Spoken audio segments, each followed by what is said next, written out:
Nangunguna sa Pulse Asia Survey ang bagay na isinusulong ng Trabaho Party List bilang mga plataporma nito. Kabilang dyan ang mapalakas ang job creation, livelihood generation at financial literacy. Sa iba pang detalye, naritong report ni Edniel Parosa.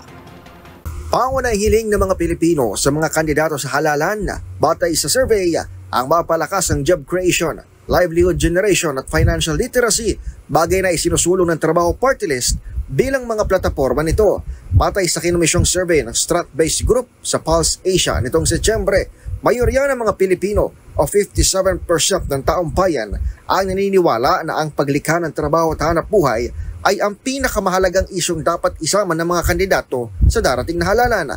Pumangalawa sa naturang survey ang investment-led economic growth na pinili ng 44% ng survey respondents, kasunod ng pagpuksa sa korupsyon na may 41% na bilang. Ayon kay Attorney Michelle David Espiritu, tagapagsalita ng Trabaho Party List, lahat ng ito ay kabilang sa isinusulong na plataporma ng grupo upang mapalago di lamang ang trabaho at ekonomiya, pati na rin ang antas ng pamumuhay ng mga manggagawa.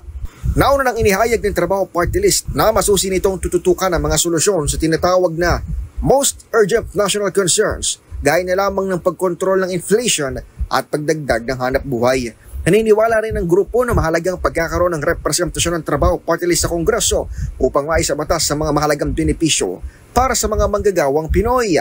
Giit ni Atty. Espiritu, hindi sapat na umasa lamang sa wage increase upang tugunan ang pang-araw-araw na pangangailangan ng mga pamilyang Pilipino.